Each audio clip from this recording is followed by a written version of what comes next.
Tika.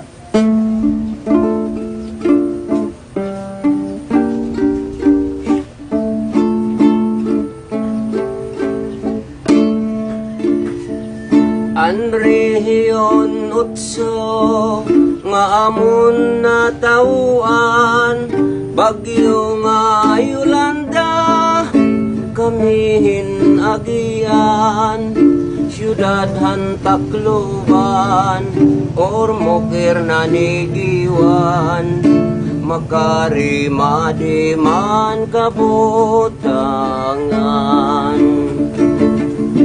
Damo pangabaryo ngan mga burubungto, makuriit kabutang hitamon kabugtuan, kagirohan kabataan kinabuhi binawian, kanan Diyos na siguro pagburutan.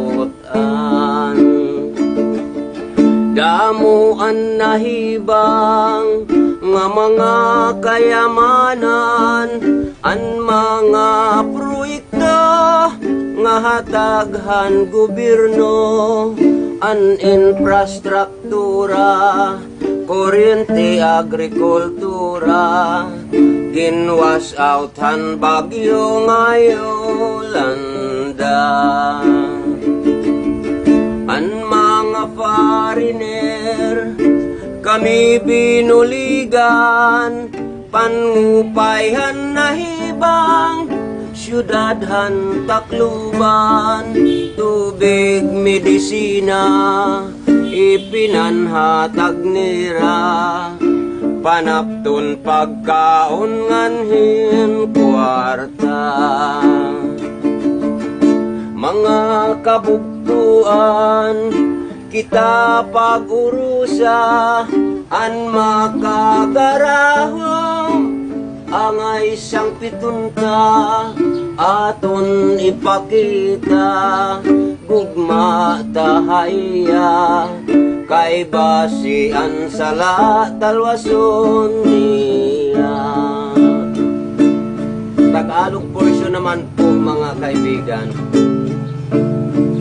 Ang rehiyon utso na aming tinubuan, may bagyong dumaan, Yolanda ang pangalan, syudad ng Tacloban, ormoker na nigiwan, nakakaawa ang kalagayan. Maraming barangay at mga bayan, masama ang kalagayan ng aming kababayan. Kawawa ang kabataan, buhay ay binawian, kay Lord na siguro kagustuhan. Maraming nasira na mga kayamanan, ang mga proyekto na bigay ng gobyerno, ang infrastruktura, kuryente, agrikultura, ginwasak ni bagyo na Yolanda.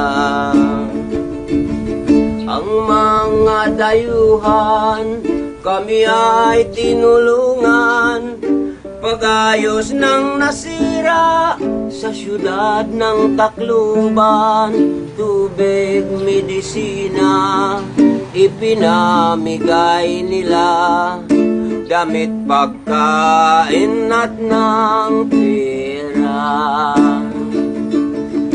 Mga kababayan, tayo'y magkaisa, ang Panginoong Diyos ay tawagin na, ating ipakita pag-ibig sa Kanya, at nang tayong lahat ay ligtas